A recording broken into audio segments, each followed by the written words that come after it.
Dayan, ikaw na magpe-perform. Bilisan mo na riyan. Mula sa pagkakatitig sa sariling refleksyon sa salamin, ay napatingin si Dayan sa pintuan ng dressing room kung saan naroon si Kyla, ang manager ng Phoenix Club na pinagtatrabahuhan niya. Sige, patapos na ako. Nakangiting sagot niya rito. Nilagyan niya ng pulang lipstick ang kanyang mga labi at pinagdikit yun upang kumalat. Pagkatapos niyang masiguro na ayos na ang kanyang itsura ay tumayo na siya mula sa vanity chair at naglakad na palabas ng dressing room. Naku Dayan, galingan mo dahil maraming nakaabang sa performance mo ngayon.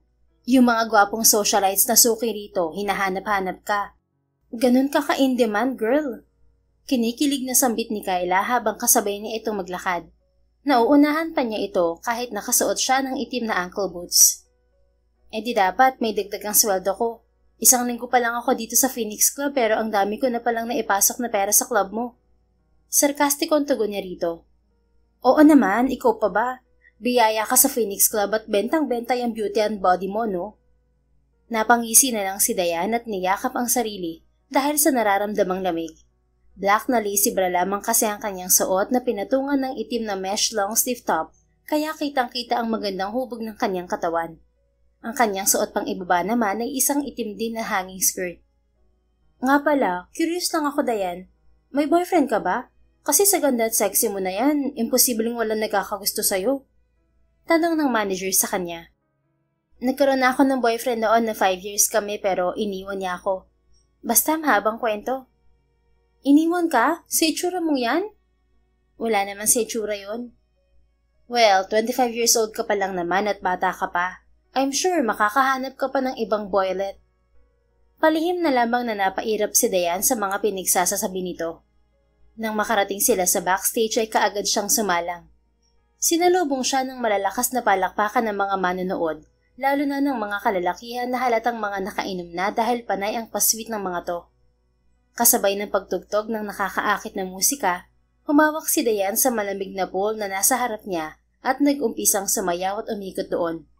Ilang segundo pa lamang ang lumilipas nang natigilan siya dahil natanaw niya ang isang magandang babae sa medyo madilim na parte ng club. Pumipiglas ito mula sa pagkakahawak ng isang lalaking mukhang lasing na. Kaagad siyang napatigil sa pagsasayaw na siyang ipinagtaka ng mga nanonood sa kanya, lalo na ng buong lakas siyang sumigaw. Hoy, bitiwan mo nga siya.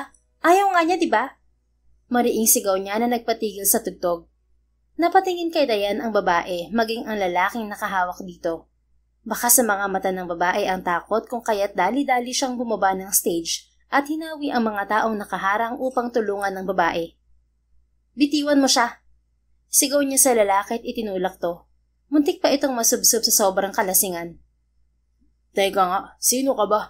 Bakit ka ba nakikialam? Angil ng lalaking lasing sa kanya at binigyan siya ng nangangain na tingin. Tinapunan niya ng tingin ng babae na ngayon ay nakadikit na sa kanya at nanginginig sa takot. Kilala mo ba tong lalaking to, miss? Tanong ni Dayan sa babae. No. He just suddenly approached me asking for my number, but I refused. Sagot nito na parang nahihiya pa. Hindi ka pala niya kilala eh. Bakit ka nangungulit ha? Galit na baling niya sa lalaking lasing. Uulitin ko lang ha. Bakit ka ba nakikialam, miss? Bumalik ka na nun sa stage at magpakapokpok ka na lang dahil dun ka bag... Hindi natapos ng lalaki ang pag-iinsulto sa kanya nang paliparin niya ang kanyang kamao sa pagmumukha nito. Napasinghap ang mga nakakita sa ginawa ni Dayan, lalong-lalo na ang babaeng katabi niya. Oh my God! Napatakip sa bibig ang babae sa sobrang gulat. Bago pa makahuma ang lahat, hinawakan ni Dayan ang kamay ng babae at inila ito palabas sa lugar na yon. Wait, thank you for your concern but you should go back inside, miss. Siguradong papagalitan ka ng boss mo dahil hininto mo ang performance mo just to help me. Sabit ng babae nang makarating sila sa parking lot ng club kung saan kaunti lamang ang tao. Hindi lang ako papagalitan, miss. Sigurado wala na akong babalikan sa loob. Bali walang sagot niya. What? Naku naman, bakit kasi tinulungan mo pa ako? You lose your job because of me. Natawa siya sa reaksyon ng babae. Base sa kilos at pananalita nito ay mukhang kaedad lamang niya ang babae. Hayaan mo na, marami namang tatanggap sa akin na iba riyan. Hindi ko lang masikmura na may nakikita akong babae na binabastos. Next time, matuto kang ipagtanggol ang sarili mo, miss. Paano na lang kung wala ako ron? Baka kung ano nang ginawa sa'yo ng lalaking yun kanina. Napanguso ito at napatango na lamang. Ano ba kasing ginagawa mo rito sa club ng mag-isa? Tanong muli ni Dayan rito habang pinagmamasdan ang suot nitong idim na body-hugging dress. Kalahati ng mapuputing hita nito ay naka-expose. Napasandig ito sa nakaparadang kotse at bumuntong hininga. I'm a VIP member of this club kaya palagi talaga ako nandito kapag wala akong nakaschedule na photoshoot. I'm a model kasi, in case you don't know. And I know na bago ka lang na performer dyan at hindi ko akalain na ipagtatanggal mo ka sa guy na yon. And dahil dyan, may ibibigay ako sa'yo. May kinuha ito mula sa hawak na itim na bag. Maya-maya ay inabot nito kay Dayan ng makapal na pera. Ano yan, miss? Nakataas ang kilay na tanong niya rito. Well, duh. Can't you see? It's money. Tanggapin mo na bilang thank you ko sa'yo kasi pinagtanggol mo ako doon. Hindi ko kailangan ng pera na hindi ko pinaghirapan, miss. At yung pagtulong ko sa'yo, kusang loob yun at hindi mo kailangan bayaran. Pero mawawalan ka ng work because of me. Tanggapin mo na para may pera ka while no job. Ayoko. Mariing tanggi niya. Napairap ito at ibinalik ang pera sa bag. Ilang segundo itong nag-isip bago nagsalita muli. Wait, bakit hindi ka na lang mag-work sa house namin? Total, sabi mo ay ayaw mo ng pera na hindi pinaghirapan, di ba? Napakunot ang noon ni Dayan at naging interesado sa sinabi nito. Sa bahay niyo? Bilang ano naman? Maid. Marunong ka ba maglinis ng house? Magluto? Maglaba? Wait, I'm not saying na sa'yo lahat ng work na yun ha. Natawa siya sa sinabi nito. Nako, lahat kaya kong gawin, miss. Pero gusto ko yung alok mo. Ayaw ko rin tumagal sa trabaho ko rito. Ang daming bastos. Lumiwanag ang mukha nito. Really? So ano, payag ka na kaagad? Oo, sana. Kailangan ko agad ng trabaho eh. Pero hindi ka ba nabibigla? Ngayon pa lang tayo nagkakilala pero gusto mo na akong kunin bilang maid nyo. I don't know rin eh. Basta magaan ang loob ko sa'yo. And may kamukha ka kasi. Tumawa ito ng alanganin. Sino naman? Curious na tanong niya rito. It doesn't matter anymore. So ano, kailan ka pwede mag-start? Bukas kung pwede. Nakangiting sagot niya rito. Okay, good. I'm excited. Sa wakas may makakasama na ako sa house na kaedad ko rin at same vibes ko. Oh wait, I forgot to introduce myself. I'm Tyronia Acosta pala. Ako naman si Dayan Cruz. Pagpapakilala niya rito. Nagpalitan sila ng cellphone number. Kinabukasan, sa tinitirhang maliit na apartment ni Dayan ay inimpake niya lahat ng gamit niya. Nasa San Andres ang bahay ni Tyronia at medyo may kalayuan mula sa apartment, ngunit hindi niya yun ininda, sapagkat gustong-gusto na niyang makapunta roon. Nagpaalam muna siya sa landlady at ibinalik dito ang susi. Pagkatapos ay nagbiyahe na siya papunta sa address ni Tyronia. Pagkarating niya sa isang malaking bahay na may mataas na bakod, ay sinulubong siya ng matandang mayordoma sa gate. Nagja-jogging pa si Ma'am Tyronia. Hintayin mo na lang siya. Pero habang naghihintay ka, ituturo ko muna sa iyo ang bawat sulok ng mansyon para naman maging pamilyar ka. Nakangiting sambit ng mabait na mayordoma na nagpakilalang si Manang Silvia. Napapansin ni Dayan ang mayat-maya nitong pagtitig sa kanyang mukha, ngunit hindi na lang niya sinita at tumango na lamang siya. Pagpasok niya sa loob ng mansyon ay bigla na lang may sumigaw sa kanya mula sa may hagdan. What the hell are you doing here? Napatigil si Dayan at napatingala sa puno ng hagdan kung saan nakatayo ang matangkad na lalaking nakasuot ng suit.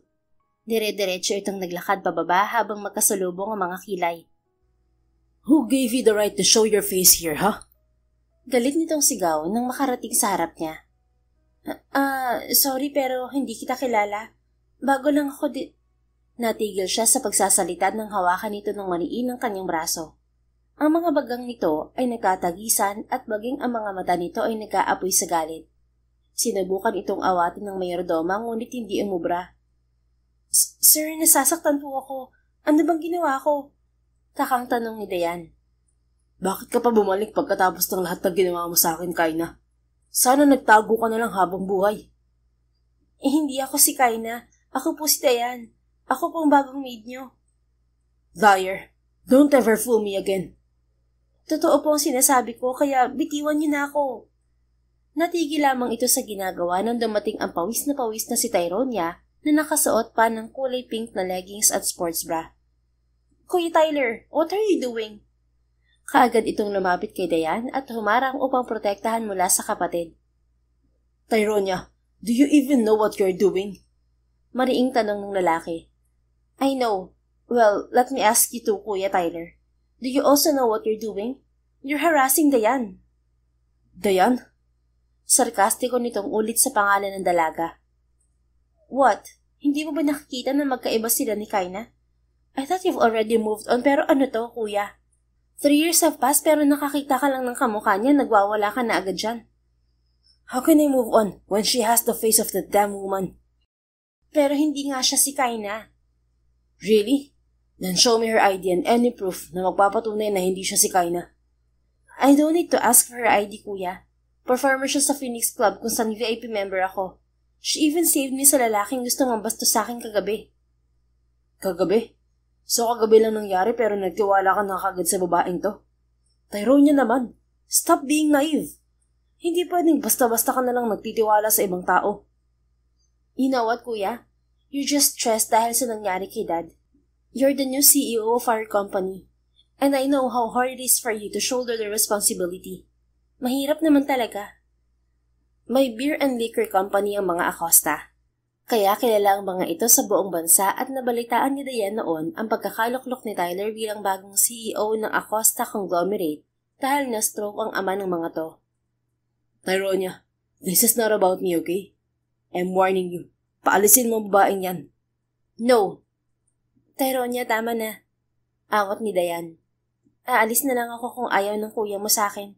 Ayaw kung ako ang maging dahilan ng hindi niyo pagkakaunawaan. Hindi niya ipipilit ang kanyang sarili sa mga taong ayaw sa kanya. No, Dayan, you're staying here. Giit ng babae. Wala kang ibang pupuntahan, right? Huwag mong pansinin ng kuya ko. Broken-hearted lang yan at stressed. Tyronia, I'm warning you. I'm in charge in this house kaya ako masusunod. Pagbabanta naman ni Tyler. I don't care. May karapatan din ako sa bahay na to. Kapag pinaalis mo si Dayan, aalis din ako rito at hindi niyo na ako makikita kahit kailan. Hindi na nakasagot pa ang lalaki dahil hinatak na ni Tyronia paakyat ng hagdan si Dayan. Nagulat pa siya dahil sinama siya nito sa isang malaking kwarto. Nahulaan niya kaagad na kwarto yun ni Tyronia dahil nakita niya ang mga picture frame nito sa gilid.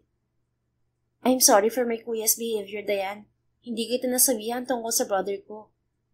Okay lang, nagulat lang ako. Pwede naman akong umalis dito para wala ng gulo. Makakahanap pa naman ako ng ibang trabaho. No, huwag ka magpa-apekto sa kanya. Stress lang siya kasi biglaan ng pagka-stroke ni Dad at siya ang pumalit sa pagiging CEO ng company namin. Imagine, he's just 28 years old at biglang nagbago ang lahat sa life niya.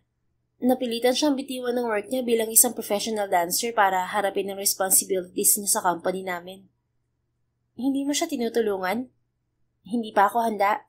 Mas matanda si kuya sa akin ng 5 taon. Kapag sawa na ako sa modeling career ko, tutulungan ko na siya. Kaya pala mainitin ang ulo niya. Stress nga. Yes, plus nasaktan pa siya ng babaeng minahan niya. At tingin ko, hindi pa rin yung nakaka-move on hanggang ngayon kaya ang sungit lagi. Mukha nga. Sa reaksyon ng kuya mo kanina, halatang hindi lang dahil sa stress kaya ginanon niya ako. Ang sabi niya ako daw si Kaina. Sino ba yun? Kaina is his ex-girlfriend for 3 years. And you look exactly like her kaya ganun siya mag-react kanina. Talaga? Kamukha akong ex-girlfriend niya? Well, you're more maputi compared to her and she has a mole on her left jaw. Nasaan na siya? At bakit galit na galit ng kuya mo sa kanya? Kaina cheated on him 3 years ago. After that day, hindi na siya nagpakita pa sa amin. Hindi namin alam kung nasa na siya. She grew up here actually. Matanda si kuya ng 3 years sa kanya. Orphan na si Kaina nung 10 years old siya dahil namatay ang parents niya sa accident sa motor. At dahil wala na siyang parents, kinupkup na siya ng ampunan. Pero tumakas siya dahil ayaw niya ron. And then, Dad saw her sa gilid ng kalsada na nagpapalaboy-laboy.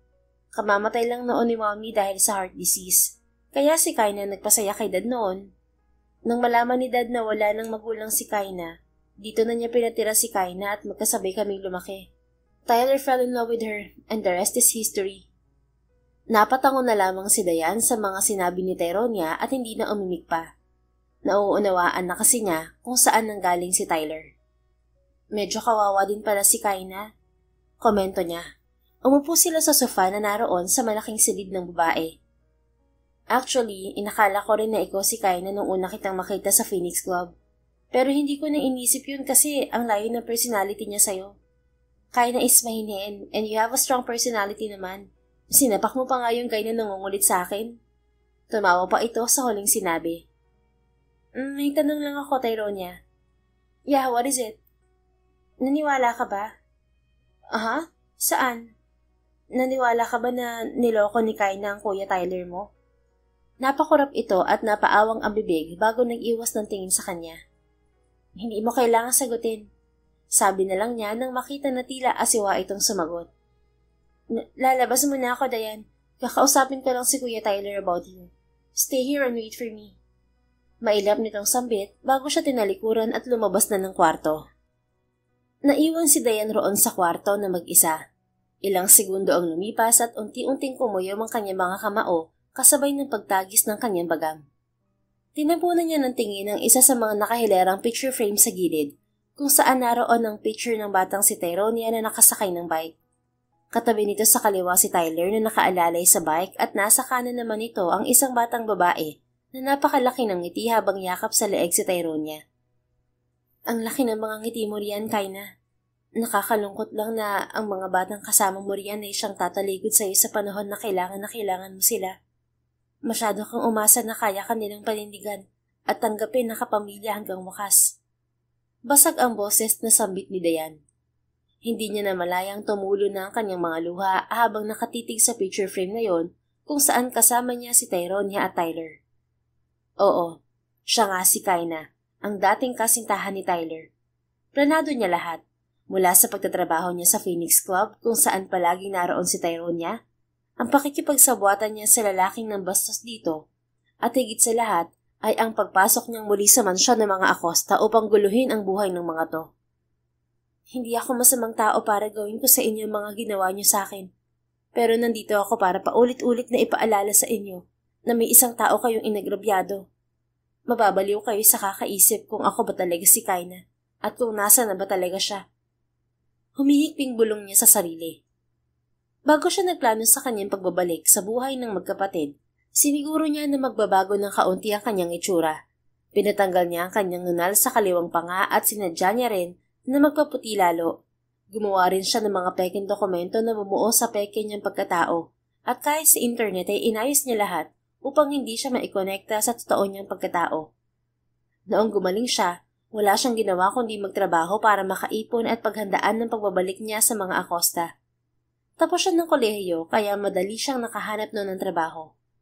Noong medyo may pera na siya, lumipat siya sa kabayanan at bumili ng laptop para maging virtual assistant para mas marami siyang time sa paghahanda sa pagbabalik sa mga Acosta. Pero nagtuturo din siya ng sayaw sa probinsya kung saan siya natagpuan ng mag-asawang kumupkup sa kanya. Hindi niya namalaya na kusang kumilos ang kanyang mga paa patungo sa isang kwarto kung saan nakaratay ang ama ni na Tyler at Tyronia na si Tyrone Acosta. Tama nga ang balita na na-stroke ito at hindi na kaya pang kumilos mag-isa. Nakangisi siyang naglakad palapit sa kama nito. Look at you, Tyrone Acosta. You're helpless. Sarkastiko ang sambit niya rito. Unti-unting dumilat ang mga mata nito at kitang-kita niya ang pagkagulat nito nang makita siya. Umungol ito na tila may nais sabihin, ngunit hindi magawa. Oh, it's okay. Hindi mo ako kailangang batiin. Sa totoo lang, I'm still thankful na kinupkup mo ko nung sakali lang ako natutulog dahil tumakas ako sa ampunan. But to be honest with you, matagal ko nang pinagbayaran ng utang na loob ko sa'yo dahil siningil mo ko sa pamamagitan ng pagpatay mo sa anak ko. Right, Dad? Tumawa siya nang makitang hirap na hirap tong magsalita. Tila nais nitong bumangon ngunit hindi nito magawa. What? Did you forget what you did to me, huh? Simula malaman mo ang sekretong pagmamahalan namin ni Tyler. Wala ka nang ginawa kundi pagalitan ako at iharas. Hindi lang isang beses, kung hindi maraming beses. Pero hindi ako nagsumbong sa anak mo. Kasi nga malaking respeto ko sa'yo. Pero anong ginawa mo? Siniraan mo ako sa kanya at sinabi mo magkarelasyon tayo. At ikaw ang ama ng pinagbubuntis ko. Nagtagis ang mga bagang niya nang maalala ang tagpong yun. Bakit ka nagbago, Dad? Dahil lang mapapahiya ka sa kaibigan mo? Dahil lang nagmahalang kami ng anak mo? Sa isang iglap nagbago ka na ng pakikitungo sa akin. Dahil ampun lang ako, sa akin mo lahat isinisi. Na kesyo inakit ko si Tyler. Kahit alam mo si Tyler ang unang nagmahal sa amin, ako pa rin ang sinisi mo. Lumuha ang matanda. Wari may gusto na naman itong sabihin pero hindi nito magawa. Pero syempre hindi ako sumuko, Dad. Pagpapatuloy ni Dayan. Gusto niyang ilabas ang lahat ng sama ng loob niya. Pinagtanggol ko ang sarili ko kahit iniwan ako ng magaling mong anak. At anong ginawa mo?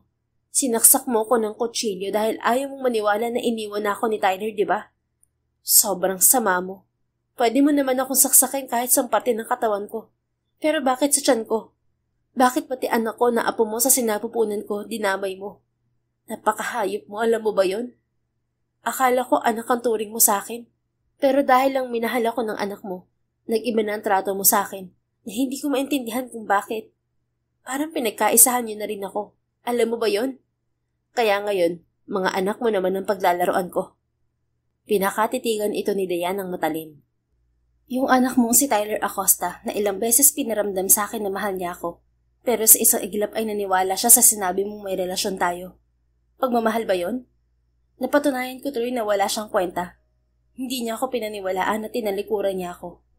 At si Tyrone Acosta? Wala siyang ginawang masama sa akin pero idadamay ko na rin siya katulad ng ginawa mo sa anak ko, Dad. Hindi kita sasaktan na papatayin dahil masyadong madali ang parusa na yun sa'yo. Ang nararapat sa'yo, makita mo ang mga anak mo na nasasaktan at nahihirapan. Anak sa anak, di ba? Tumaas baba ang kanyang dibdib dahil sa sobrang galit na nararamdaman. Ilang buwan siyang nagdusa at halos mawala sa sarili. Mula nang saksakin siya nito habang nagtatalo sila na naging dahilan ng pagkalaglag ng baby niya.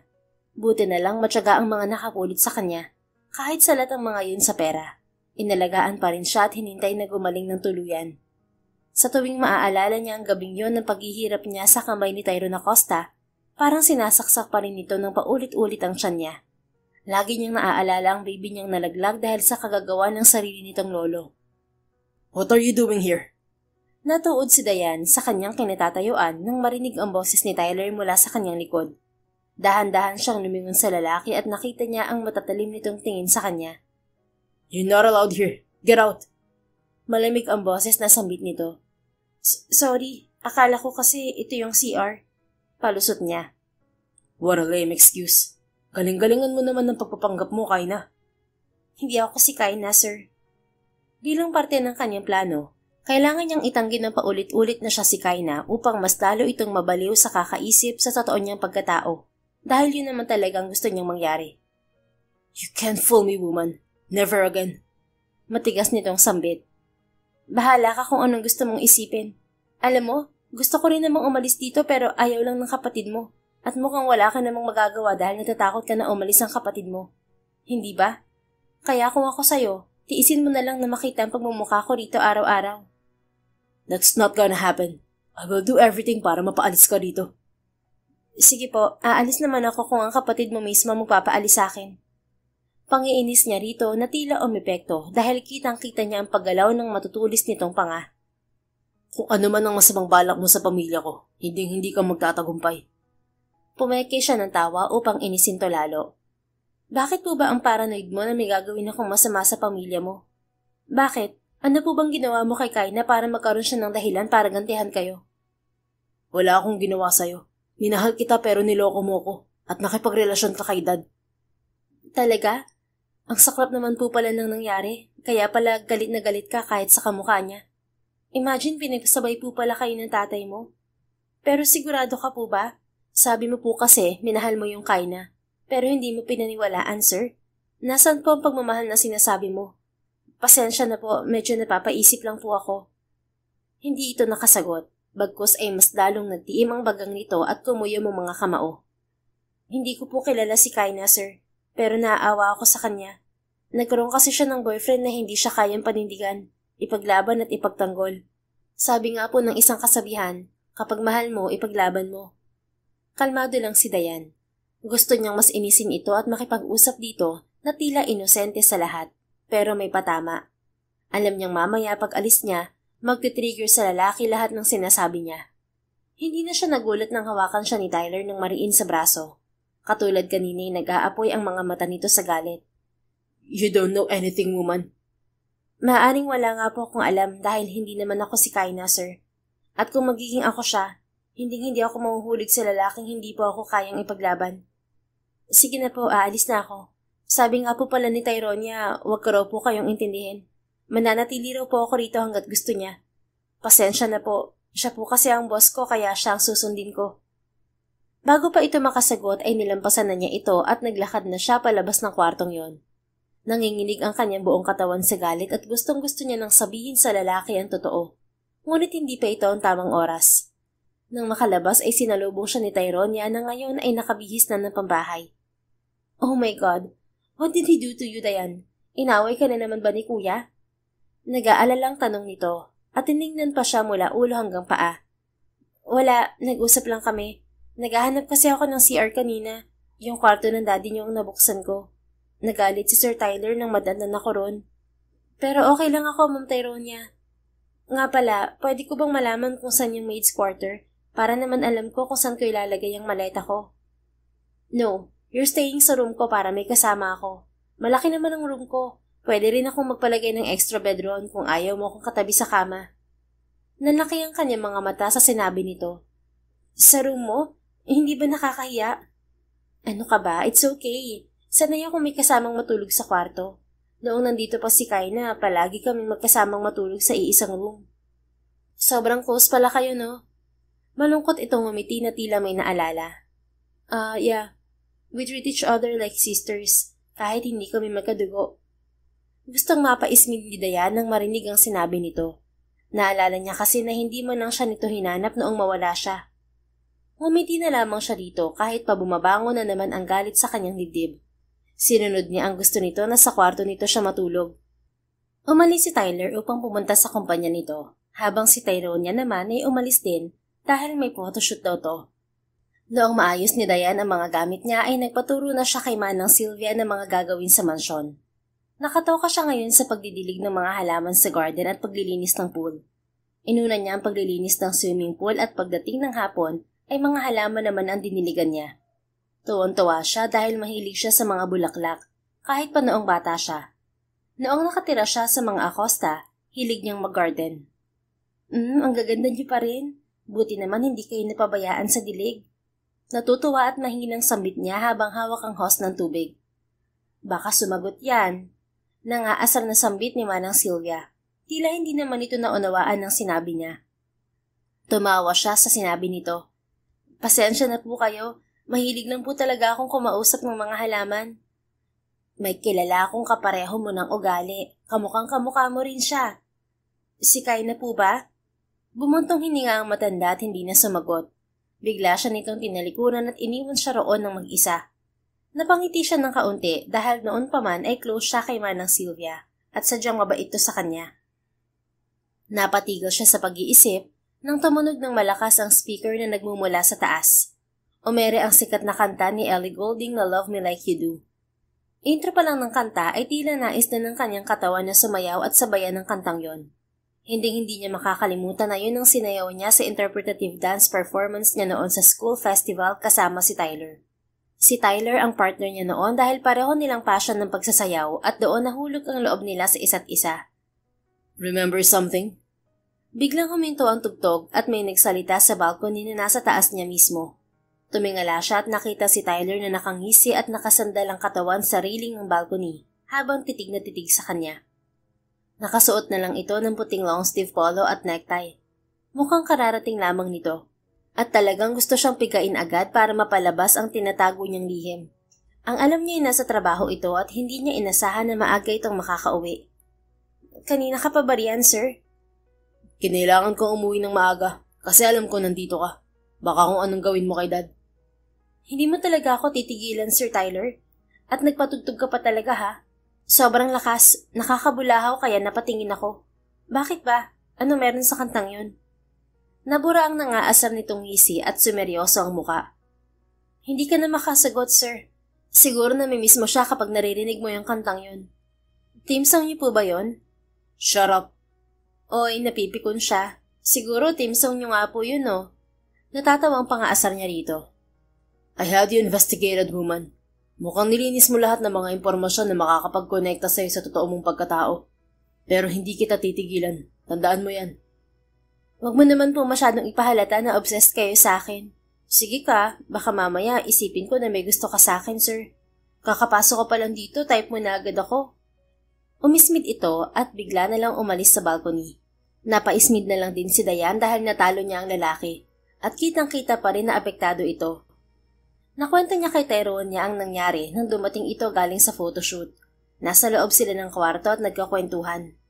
Alam mo kasi Dayan, yung kanta na yun ang sinew nila ni Kaina nung school festival. Interpretative dance yun kaya intimate ang sayaw nila. At alam mo ba na noong eksaktong mag-end yung sayaw nila, biglang hinalikan ni Kuya si Kaina sa harap ng maraming tao. Gosh, naaalala ko pa na sobra akong kinilig nung makita ko yun. And you know what? Naging sila after that, pero sekreto lang kay Dad. Ako lang ang nakakaalam. Para kasi kay Dad, magkakapatid kaming 3. You know, old-fashioned kasi si Dad. Mahabang kwento ni Tyronia. Namalayan na lang ni Dayan na nakangiti na siya habang inaalala ang araw na yon. Kaagad niyang ipinilig ang ulo upang alisin ang muting kasiyahan sa puso niya dahil minsan niyang minahal si Tyler. Bakit hindi niyo hinanap si Kaina nung nawala siya? Hindi niya mapigilang itanong sa kausap. Tumamlay bigla ang mga mata ni Tyronia dahil sa tanong niya. I tried to find her actually. Ikaw lang? Yes. But Kuya Tyler didn't want me to find her anymore dahil galit siya kay Kaina. He really thought that Kaina cheated on him. After that, naging mailap na rin si Kuya Tyler kay Daddy. Palagi na sila nag-aaway kasi palaging galit si Kuya kay Dad. Itinago ni Dayan sa likuran ang pagguyom ng kanyang kamao. Inalala niya kung paano siya nakatakas noong gabing saksakin siya ni Tyrone Acosta. Tulog na ang mga maid noon. Sinubukan niyang humingi ng tulong noon kay Tyronia pero nasa party ito noong mga panahon na yon. Wala siyang nahingian ng tulong noon dahil maging si Tyler ay hindi na sinasagot ang kanyang tawag mula nang naglayas ito sa mansyon at iwan siya dahil naniwala sa sinabi ng ama. Nasundan siya ng mga tauhan ni Tyrone Acosta sa gilid ng kalsada habang tumatakas siya. Tinakpan ng mga ito ng sako ang ulo niya at wala siyang magawa sa sobrang panghihina. Hanggang sa nawalan siya ng malay. Hinulog siya ng mga ito sa ilog at buti na lang may nakakita sa kanyang mag-asawa na nakatira malapit sa ilog. Iniligtas siya ng mga ito at kinupkup hanggang sa gumaling siya. Sa kasamaang palad, hindi nakaligtas ang bata sa kanyang tiyan, na siya niyang ikinagalit ng husto sa mga Acosta. Nakakaawa naman pala si Kaina. Sambit ni Dayan upang makita ang reaksyon ni Tyronia. Kitang-kita niya ngayon ang pangingilid ng luha sa mga mata nito. Pasimple nitong pinunasan ang mga mata at biglang tumayo mula sa pagkakaupo sa kama. Oh God, I need to get some water sa baba, Dayan. Ako na kukuha. Pigil niya rito. Okay, thanks. Nakangiti nitong sagot. Lumabas siya ng kwarto at bumaba upang pumunta ng kusina. Ngunit nadaanan niya ang sala at nakita roon si Tyler. Nakaharap ito sa malaking smart TV at may pinanonood. Naglakad pa siya palapit upang makita ang pinapanood nito. Nanikip ang kanyang dibdib nang makita na nakaplay sa screen ang video ng sayaw nila noon ni Tyler sa school festival habang tumutugtog ang kantang pinatugtog nito kanina upang bisitin siya. Nang tingnan niya si Tyler ay parente lamang itong nakaupo sa sofa at lumalagok ng isang bote ng beer. Nang tingnan niya ang lamesa sa harap nito, ay mayroon ng 5 bote ng beer na walang laman ang naroon. Napahawak siya sa kanyang dibdib dahil sumasakit na naman yon habang naaalala ang nakaraan nilang dalawa ni Tyler. Hindi na dapat siya naaapektuhan, ngunit bakit ganito pa rin ang nararamdaman niya? Halata namang binubwisit lang siya ng lalaki, kaya panay ang pakita nito ng mga bagay na matagal na niyang kinalimutan. Nagulat si Dayan nang biglang lumingon sa direksyon niya si Tyler. Napangisi ito at halatang may tama na ng alak. Tumayo ito habang hawak pa rin ang isang bote ng beer. Look who's here. Kaina Acosta. The woman I fell in love with, but a cheater in disguise. Tumatawang sambit nito at nag-umpisang maglakad palapit sa kanya. Lasing ka na, Sir Tyler. Mabuti pa umakit ka na sa kwarto mo. Seryosong tugon niya. Sir Tyler? Oh, come on. Just call me love. Yun naman ang tawagan natin nun, di ba? Sir Tyler? Do you even know what I felt that day, huh? I felt betrayed. You were my everything but you f***ing betrayed me, Kaina. Alam mo ba na ayaw kong maniwala noon kay Dad nang sinabi niya na buntis ka at siya ang ama? Na may relasyon kayo? But damn, I was so jealous. I couldn't even think straight because it hurt so much. Tama na, sir. Lasing ka lang. Oh, how I loved you, Kaina. Naging mapungay ang mga mata nito at hinawakan siya sa magkabilang pisngi.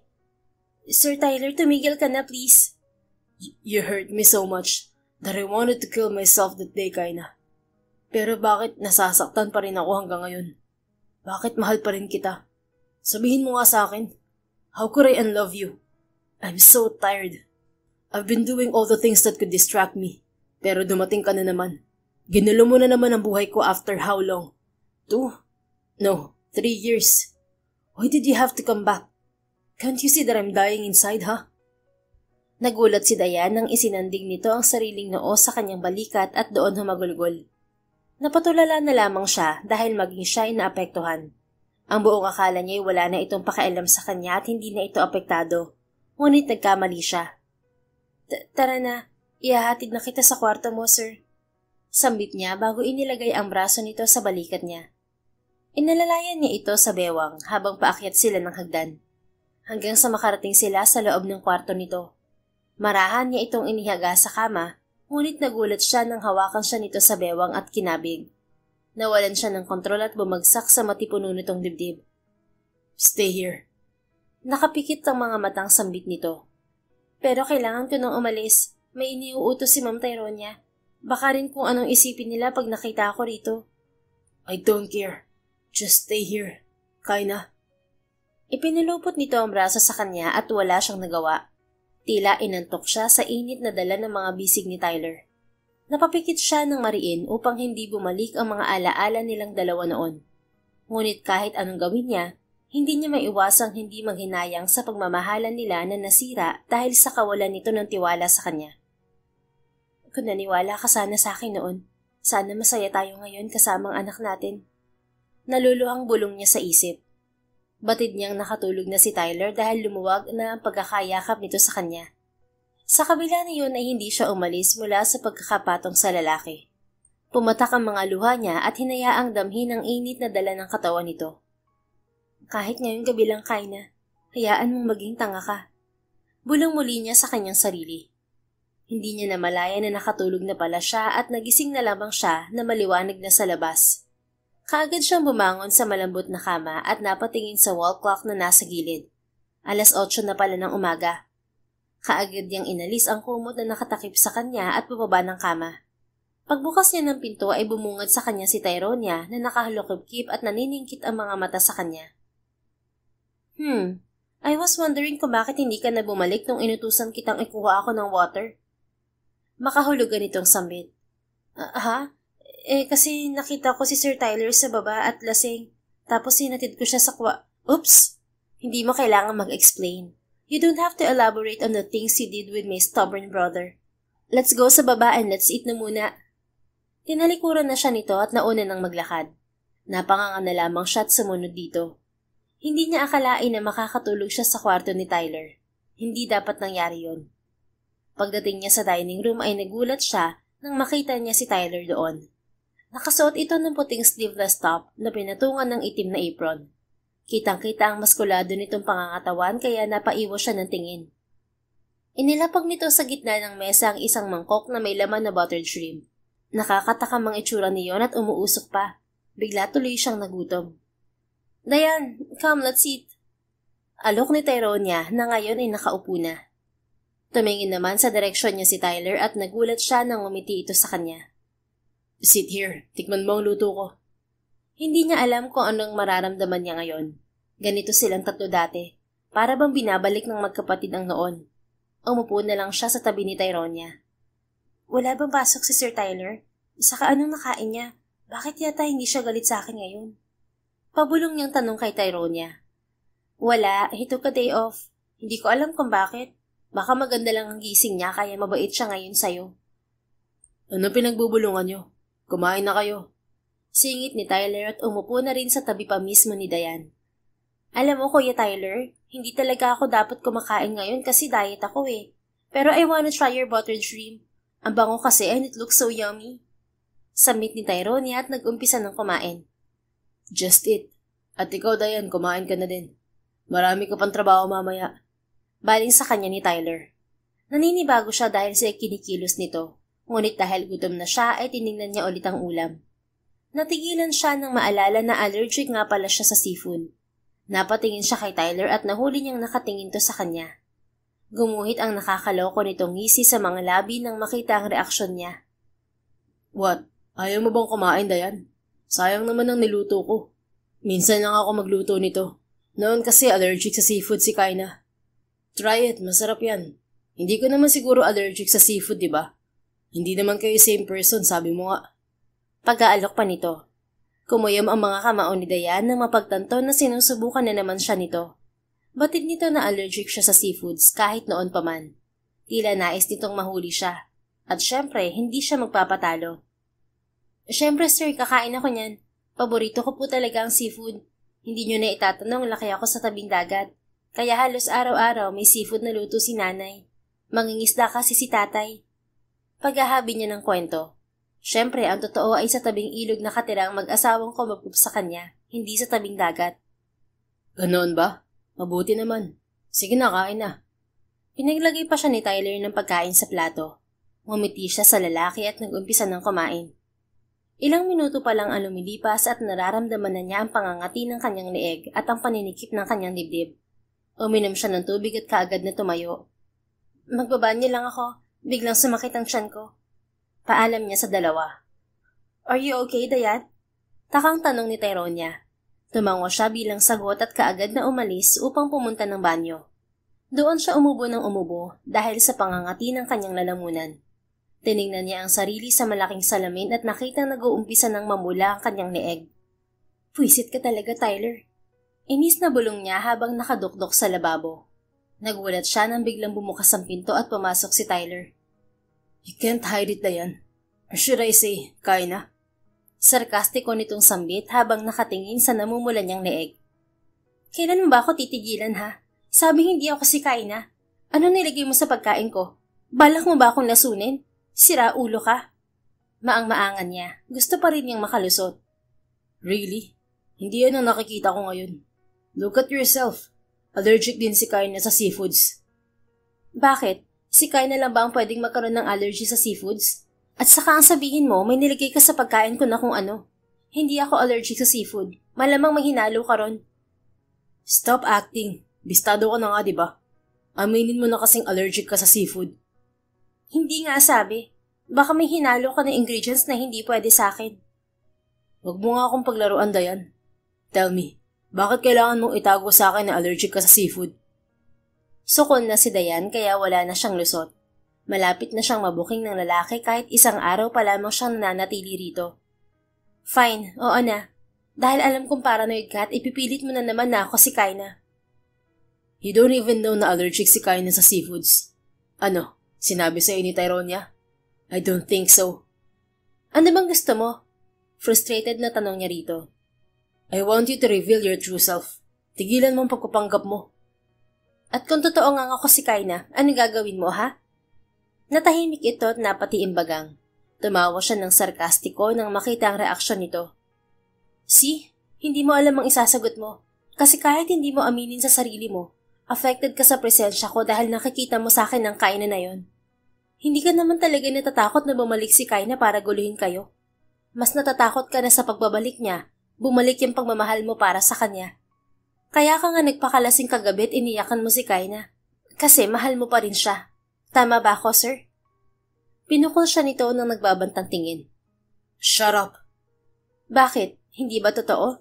Hindi ko na kasi alam ang gagawin ko para mapatunayan sa'yo na hindi nga ako si Kaina. Ano?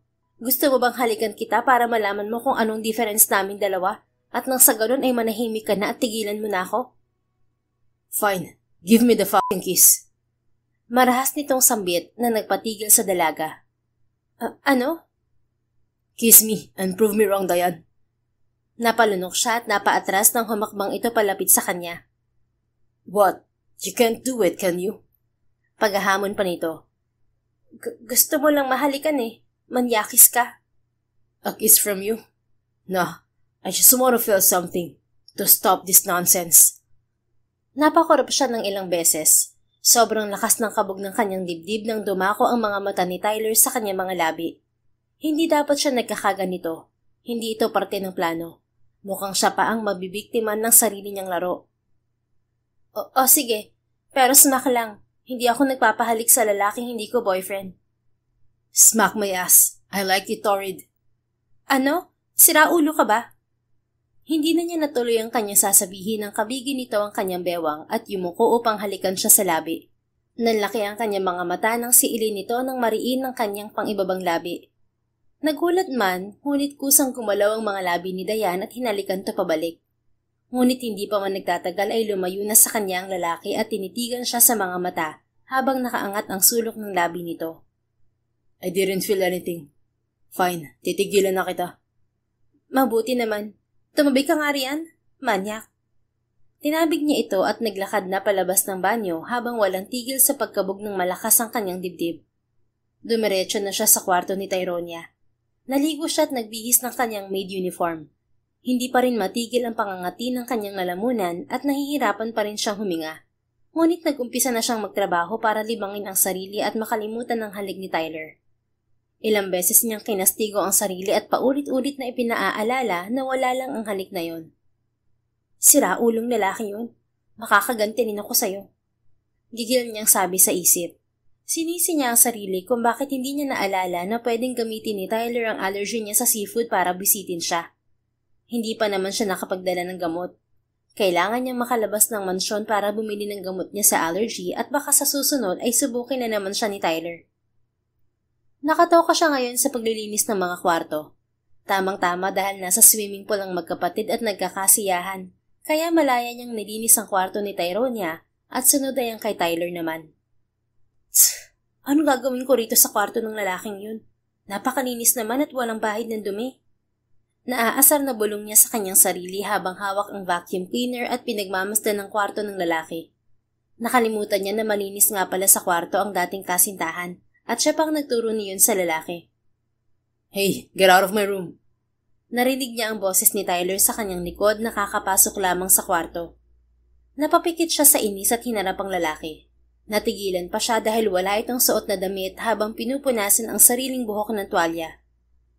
Pasensya na, Sir Tyler. Lilinisan ko lang naman sana ang kwarto niyo pero mukhang wala naman akong dapat linisin dito. Matabang niyang sabi habang nasa baba ang kanyang tingin. Wala talaga. Malinis ang kwarto ko at hindi ako makalat.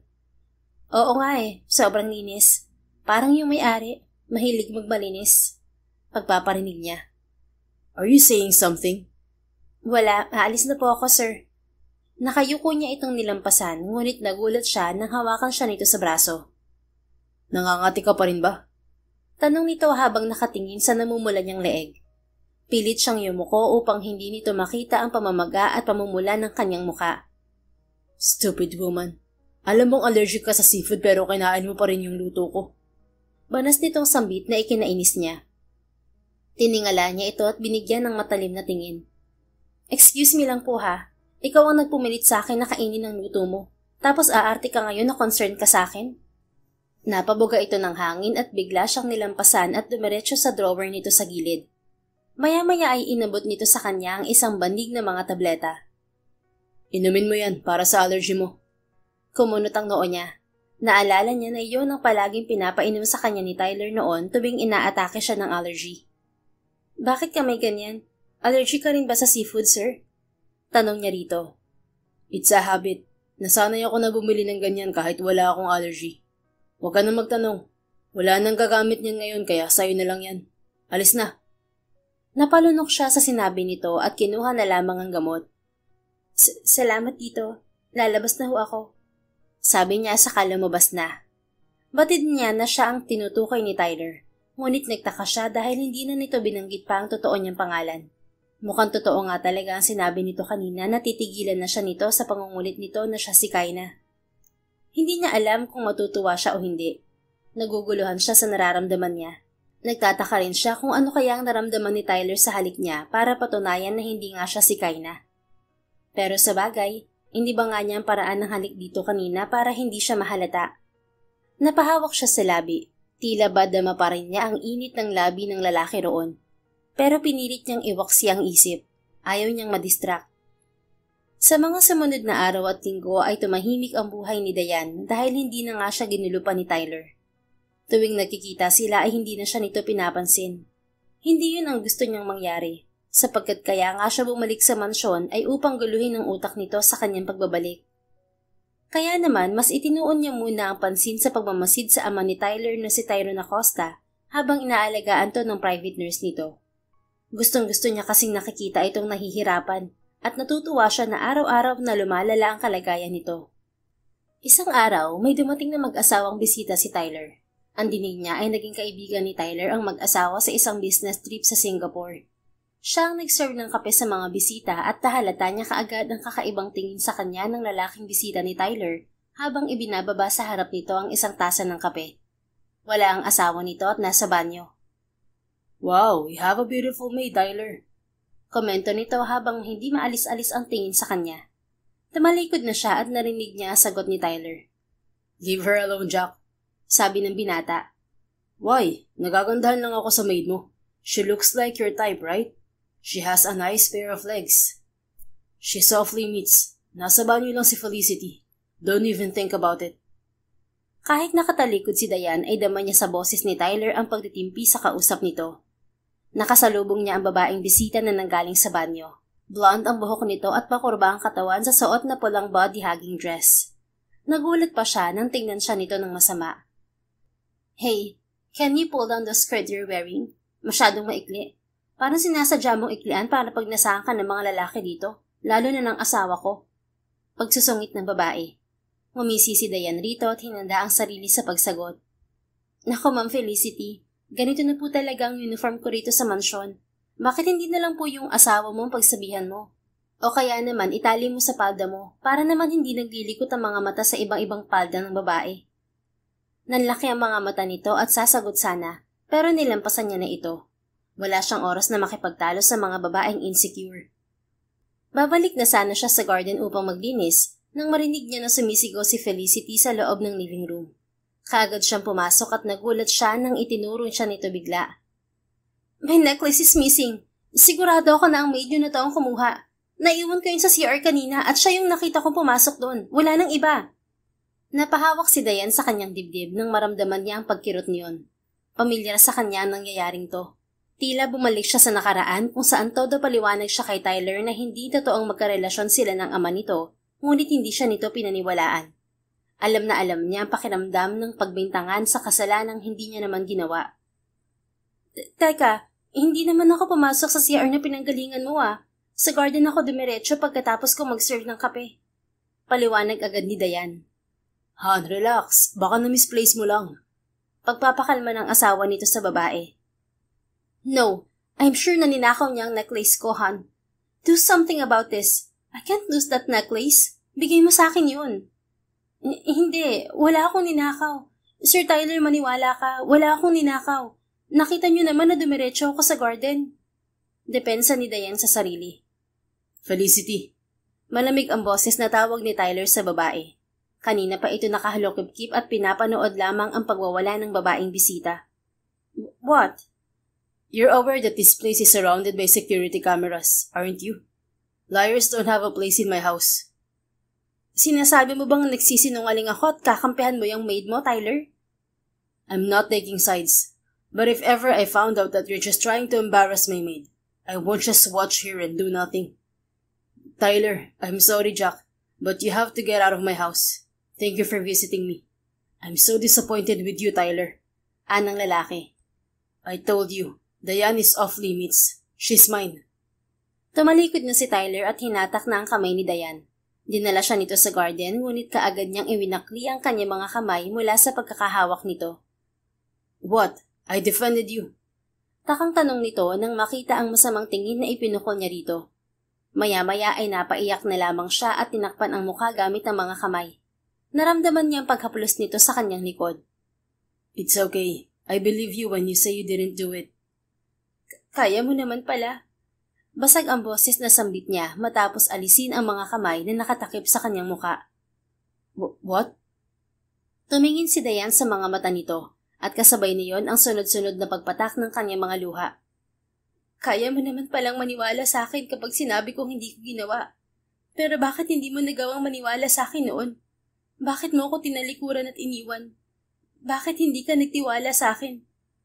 Unti-unting lumambot ang ekspresyon ni Tyler habang nakatitig sa luhaan niyang mga mata. Napuno ng pagsisisi ang mga mata nito at paulit-ulit na napalunok. Took you so long to give up, ha? Malumanay nitong sambit. Hindi niya alam ang kanyang sasabihin. Masyado siyang nagpadala sa emosyon at naamin niya rin sa lalaki ang totoo niyang pagkatao. Mukhang hindi na ito nabigla sa mga sinabi niya. I lied that day. Dagdag nito. Ano? That day when we kissed. Nagsinungaling ako na wala akong naramdaman sa halik na yun. Ang totoo, pinaalala sa akin ng halik na yun kung gaano kalalim ang pagmamahal na meron ako para kay Kaina. That moment, I already knew the truth. Pero tinigilan kita at hinayaan sa kung anong gusto mong mangyari. Kahit galit ako sa'yo, napagtanto ko na hindi ka babalik sa buhay ko para paglaruan ako kung hindi ka nasaktan ng sobra noon. I wanted to know the whole truth, Kana. I want to hear the truth from you. Kasi wala akong karapatang magtanong sa'yo. I refused to listen to you back then. And all I could do was wait for your explanation. I'm sorry. I'm sorry kung hindi kita pinakinggan noon. Pinagmasdan niya ang mukha nito bago sumagot. Handa ka na bang marinig ang totoo, Tyler? Tumango ito bilang sagot. Bumuntong hininga siya at pinunasan ang mga luha sa kanyang pisngi bago nag-umpisang sabihin dito ang lahat ng katotohanan. I was harassed a lot of times by your father. Mula nang malaman niya ang sekreto nating relasyon, nagbago na siya sa akin. Wala raw akong utang na loob. Umawang ang bibig nito sa sinabi niya. Dumaan ang matinding galit sa mga mata nito at agresibong gumalaw ang mga panga. And you didn't bother to tell me? Tinanggi mo lang na magkarelasyon kayo ni Dad, pero hindi mo sinabi sa akin yung mga ginawa niya sa'yo. Hindi mo rin iginiit na hindi siya ang ama ng anak natin. Why? Bakit pa? You respect him so much, at hindi ko kayang makita na magkasira kayong dalawa dahil sa akin. Malaki rin ang utang na loob ko sa kanya. But you should have at least told me. Kung mas maaga ako nalaman, baka hindi ako nahirapang paniwalaan ka noon. Sana ano? Sana nabuhay ang anak natin na nasa sinapupunan ko noon? Putol niya sa sinasabi nito. Unti-unting bumakas sa mukha ng lalaki ang matinding panlulumo nang marinig ang kanyang sinabi. Hell no. Tell me it's not true. Tumulo ang kanyang mga luha at ngumiti. Sana nga hindi nilang totoo. But yes, Tyler. It's true. Nakunan ako. Patay na ang anak natin. Biglang tumulo ang mga luha ni Tyler. Paano, Kaina? Umasa ako na sa pag-alis mo makakasama mo siya at dadalhin dito kapag handa ka na. And I don't care kung sino ang ama. Hindi na mangyayari yun kahit kailan. Hanggang sa madamdaming kinwento ni Dayan ang lahat kay Tyler. Nung gumaling ako, wala akong ibang inisip kung hindi ang gantihan kayo ng ama mo. Mariing wika niya nang matapos ikwento sa lalaki ang lahat. Yung pamilyang inakala kong poprotekta sa akin, sila rin pala ang tatapos sa akin. Hindi ko maunawaan kung anong kasalanan ko, Tyler. Kasalanan ba na mahalin ka? Mula nang minahal kita, nag-iba na ang trato ng tatay mo sa akin. To the point na pati anak ko, ginamay niya. Ang sabi niya nung gabing nagtalo kami, hindi raw niya ako matatanggap maging asawa mo. I don't know what to say. Hindi ko alam na gano'n ang nangyari sa'yo. I was blinded by my anger. Naniwala ako kay Dad na may relasyon kayo. Shit, ang tanga-tanga ko. Bakit hindi ko inalam ang totoo? Dahil mataas ang tingin mo sa ama mo noon, at lahat ng sabihin niya ay pinaniniwalaan mo. At sino ba naman ako? Girlfriend mo lang ako noon, ampon ng iyong ama. Sabi niya, sasabihin daw niya sa'yo na may relasyon kami, dahil sigurado siyang mas maniniwala ka sa kanya kaysa sa akin. Tama nga siya. Mas kinampihan mo siya. I'm sorry. Nagunahan sa pagtulo ang mga luha nito habang puno ng pagsisisi ang mga mata. Parang sinaksak ng libu-libong kutsilyo ang puso niya nang marinig niya ang paghingi nito ng tawad. Bakit ngayon lang? Bakit hinintay nito na magtanim siya ng galit sa loob ng 2 taon? Our unborn baby. He deserved to live. Pero ang tanga-tanga ng ama niya. Umiiyak na pagpapatuloy nito. Tanga ka talaga, Tyler. Gustong-gusto kong saktan ka ngayon pero hindi sapat yun para maramdaman mo kung gaano kasakit ang ginawa mong pagtalikod sa akin at sa baby natin noon. Sinayang mo lahat. maging ang pagkakataon natin na makabuo tayo ng sariling masayang pamilya. At ngayon, hindi ko na alam kung may lugar pa sa puso ko ang pagpapatawad, lalo na sa ama mo. Galit na galit ako sa inyo. Sinikap kong mabuhay muli ng normal para balikan kayo. Pero ano ngayon ang napala, Tyler? Wala. Narealize ko na hindi pala ako kasing sama ng tatay mo. I'm sorry. Tama lang ang ginagawa mo, Kaina. You should get your revenge on us. Lahat kami sinaktan at pinahirapan ka. Gustong-gusto kong nakakita na nahihirapan ka, Tyler. Kayo ng ama mo. Hindi ko rin kayang patawarin si Dad sa ginawa niya sa'yo at sa anak natin, Kaina. Pero pinagbabayaran na niya ngayon ang mga kasalanan niya. Kung may paparusahan ka ba ng matindi, ako na lang. Huwag mo na sanang idamay si Tyrone niya dito. Wala siyang kasalanan sa'yo. Mahal ka niya at best friend ka niya. Hinanap ka niya, maniwala ka. Muling pumatak ang mga luha mula sa mga mata ni Diane habang nakatitig siya kay Tyler. Tingin mo ba ginusto ko talaga to, Tyler? Ikaw sa lahat ang nakakaalam na hindi ako to. Hindi ako ganitong klaseng tao na manloloko at magpapanggap. Hindi naman ako masamang tao eh. Hindi ko dapat ginagawa to. Pero kailangan dahil ito lang ang paraan para mabawasan yung sakit na nararamdaman ko. Makulay ang buhay ko noon dahil sa inyo. Pero kayo rin ang nag-alis nito sa akin. Sana nga ganoon kadali ang magpatawad para hindi ko na nararamdaman ng puot at galit na nararamdaman ko ngayon sa dibdib ko. Hinawakan ni Tyler ang mga kamay niya at dinala sa mga labi nito upang gawaran ng masuyong halik. Yumuyugyug ang balikat nito habang nakayuko at hindi binibitiwan ng kanyang mga kamay. Patawarin mo ako sa lahat, Kaina. Hindi kita masisisi kung nagbago man ang nararamdaman mo para sa akin. Masasaktan ako pero mas masaya kung tatanggapin yun. Basta wag ka lang ulit mawawala sa paningin ko. Stay here, please. Magalit ka sa akin, murahin mo ako, saktan mo ako. Gawin mo lahat ng gusto mo para mailabas ang lahat ng galit sa dibdib mo. Pero hayaan mong bumawi ako sa'yo. Mahal na mahal kita, Kaina. Mahal na mahal pa rin kita. At hindi ka nawala sa puso't isip ko. Parte ka na ng kaluluwa ko. Nung umalis ka, akala ko makakaya ko. Pero hanggang ngayon dala-dala ko pa rin ang sakit sa dibdib ko. Gusto kitang hanapin pero nangingibabaw ang galit ko sa sarili ko dahil hinayaan kitang mawala ng ganun-ganun lang. Hinayaan mo ko dahil hindi mo ko kayang ipaglaban.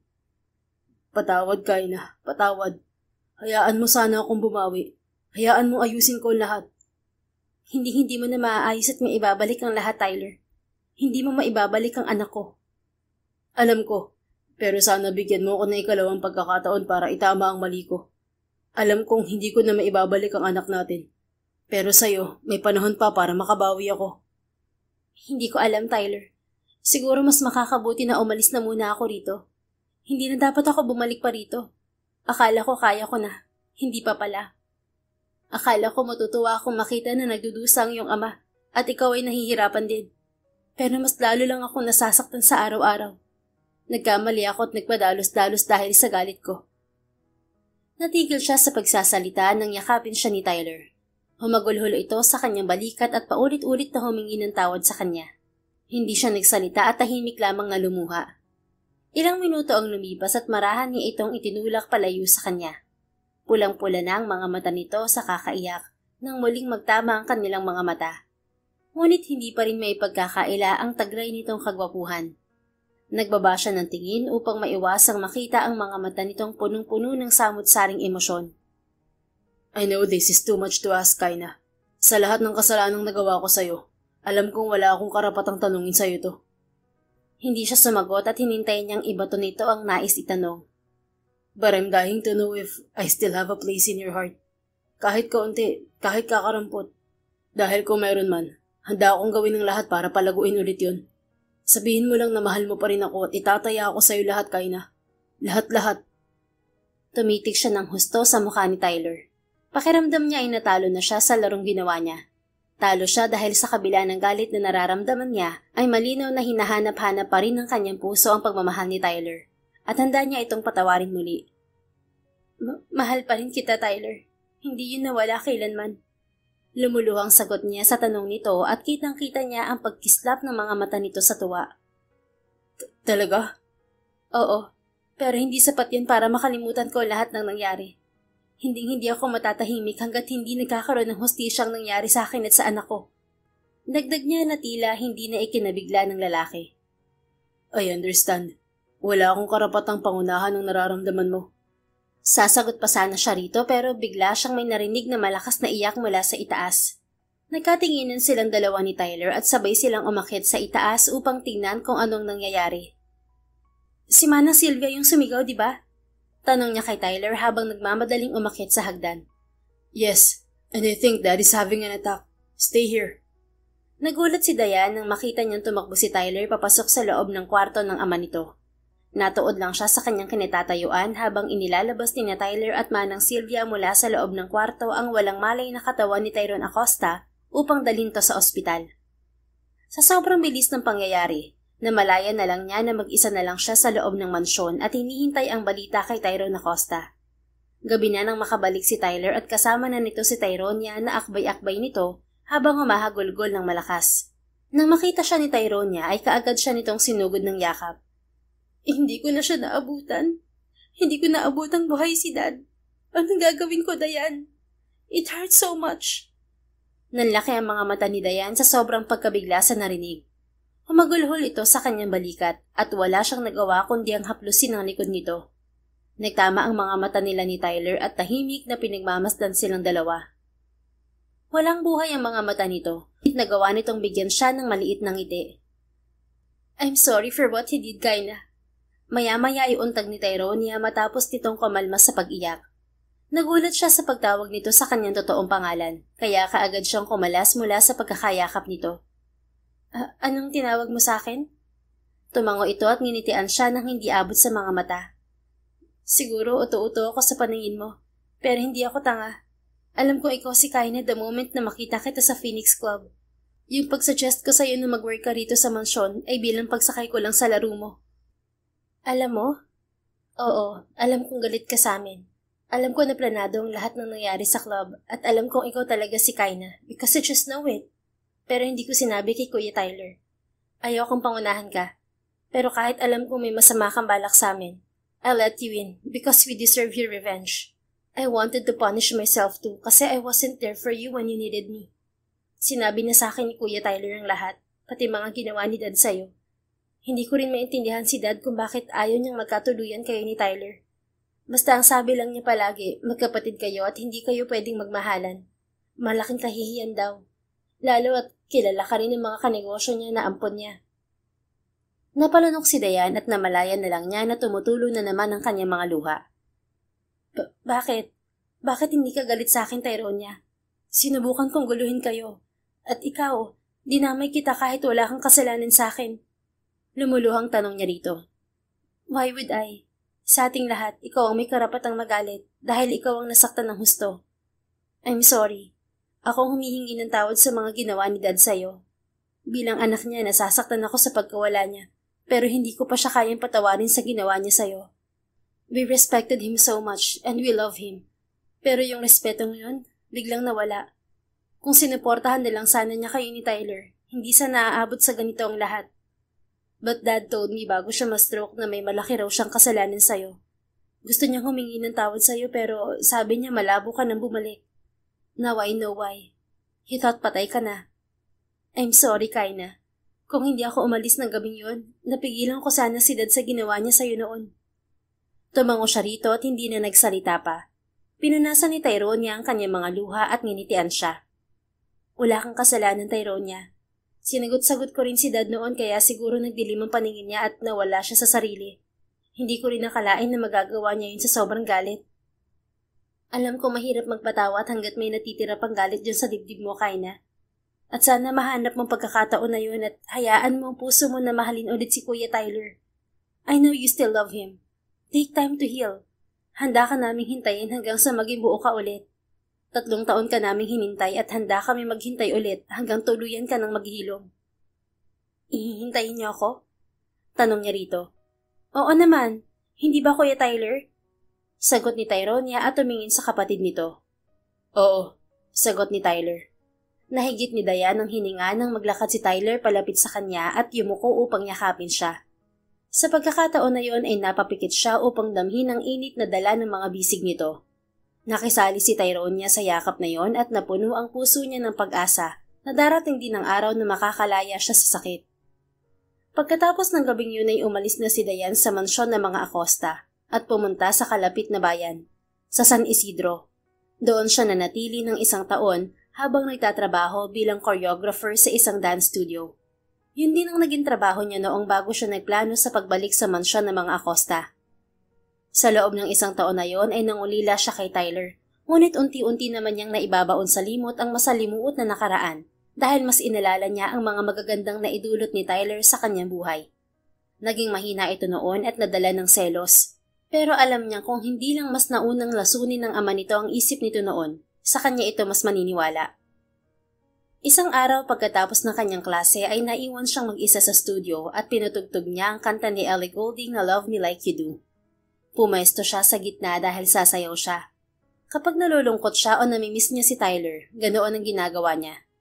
Intro pa lamang ng kanta ay may naramdaman na si Diane na pumasok sa studio, kaya napatigil siya sa pagsayaw. Nakita niya kaagad ang refleksyon ni Tyler sa malaking salamin na nasa kanyang harap. Nakasuot pa ito ng suit at nakahalokip-kip habang nakangiting pinagmamasdan siya. Anong ginagawa mo rito? Gulat na tanong niya. Pinatay niya muna ang tugtog bago hinarap ang lalaki. Just wanna see you. Sagot nito.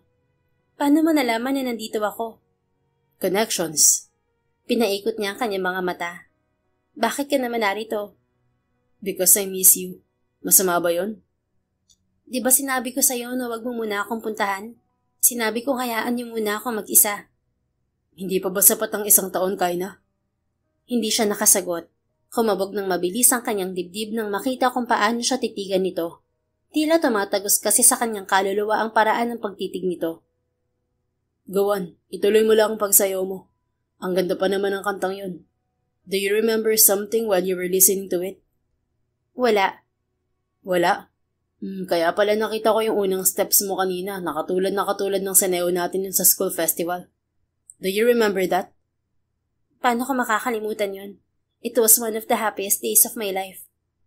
Hindi niya namalayan na nasabi niya pala yon at napaiwas na lamang siya ng tingin kay Tyler nang bigyan siya nito ng mapang-asar ng ngiti. One of the happiest days of your life? Bakit?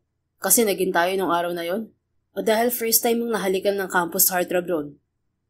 Mapang-asar nitong tanong. Bakit naman ako magiging masaya ninakawan mo ko ng halik pagkatapos ng dance performance natin? Baka nakakalimutan mo na sinampal kita sa backstage pagkatapos nun. Sinampal mo ako pero inamin mo rin na matagal mo na akong gusto. Nakangising tugon nito at saka pinuntahan ng speaker upang patugtugin yung muli. Nang ibabaw muli ang kantang Love Me Like You Do, pero naiinis si Diane sa pang-aasar ng lalaki, kaya sinagot niya ito habang nakataas ang isang kilay. Bakit? Sino ba sa ating dalawa yung naging crush ako kaagad nung dinala ako ng daddy niya sa bahay nila noon? Partida ang dugyot ko pa noon pero naging crush mo ko. Sarkastikong sambit niya, pero imbis na mainis ay tumawa lang ang lalaki at saka naglakad palapit sa kanya. Okay, I won't deny it. It sounds corny pero naging crush talaga kita noon. I was 13 years old back then, and you were 10. We were very young at that time, but you captured my heart when you smiled at me. Hindi ko inakala na mababago mo ang buhay ko noon, Kaina. Ikaw ang nagudyok sa akin na i-pursue ang pagsasayaw, dahil nahahalata mo na yun ang passion ko. Kung wala ka, hindi ko naranasang sundin kung ano ang gusto ng puso ko. Kaya masisisi mo ba ako kung sobra kitang minahal?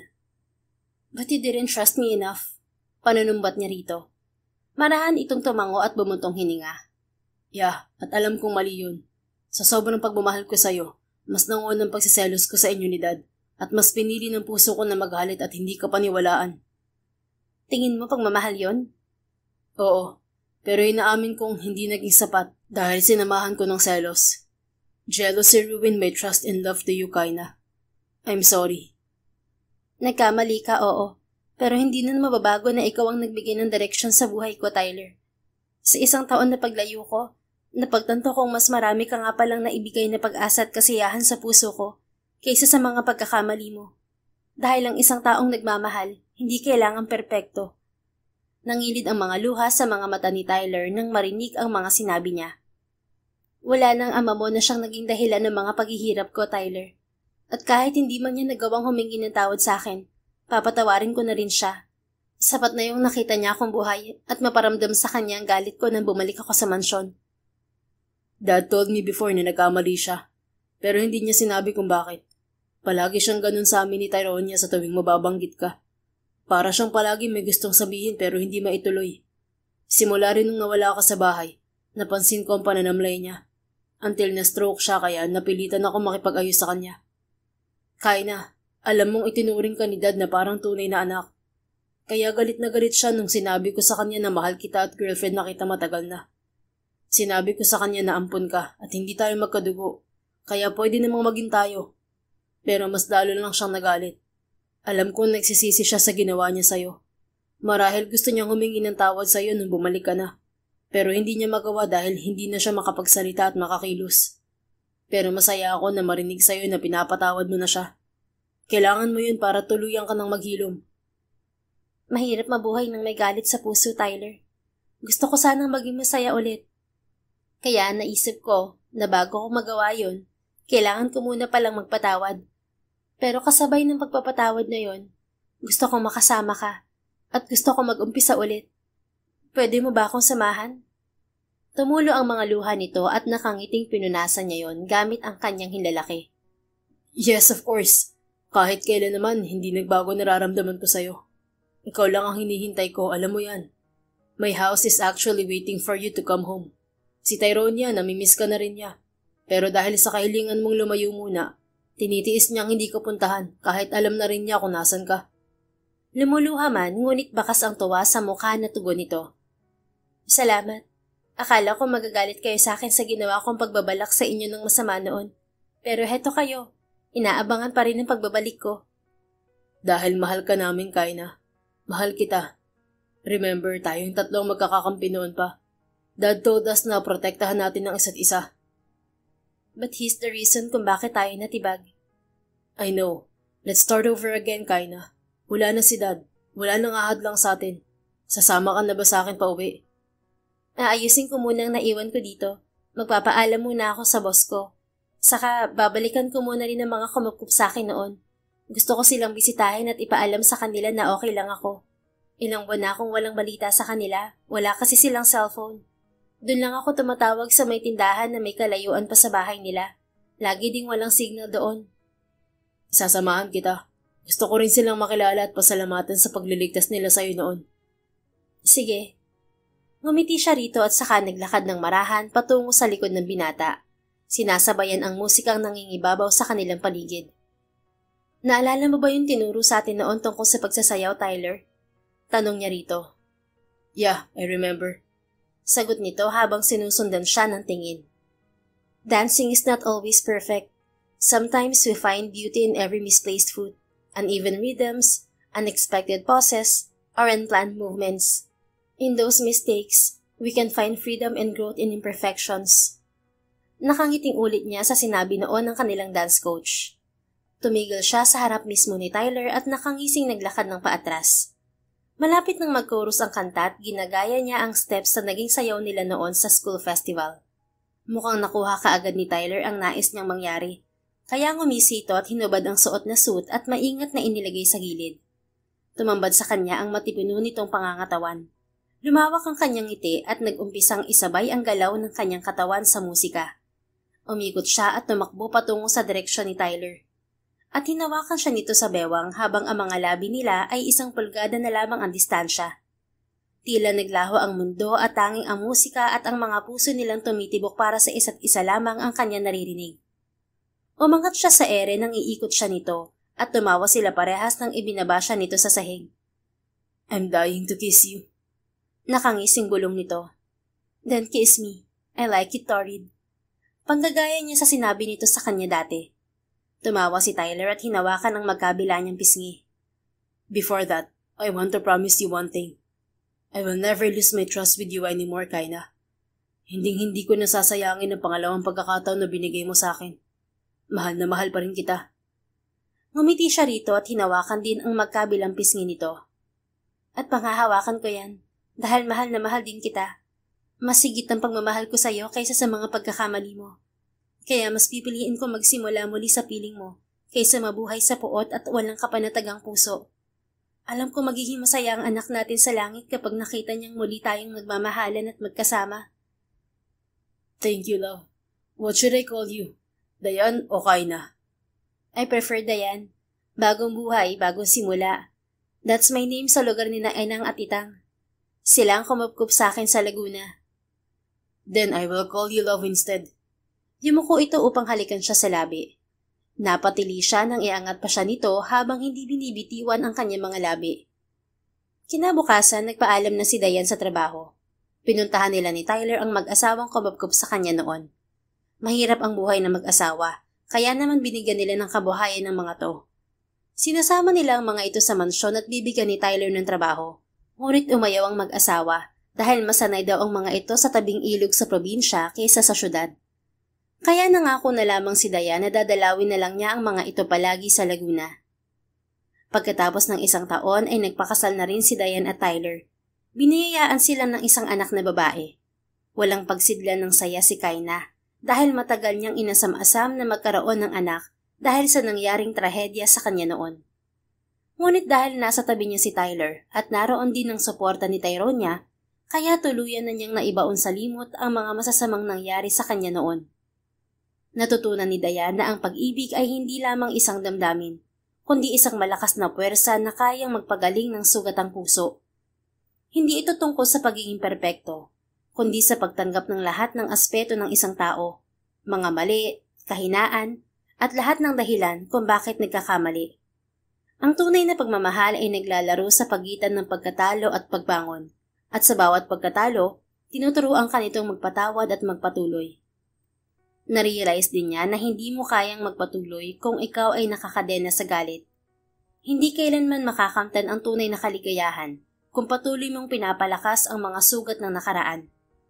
Ang pagpapatawad ay hindi para sa ibang tao, kundi para sa iyong sariling kapayapaan, isang hakbang patungo sa kalayaan.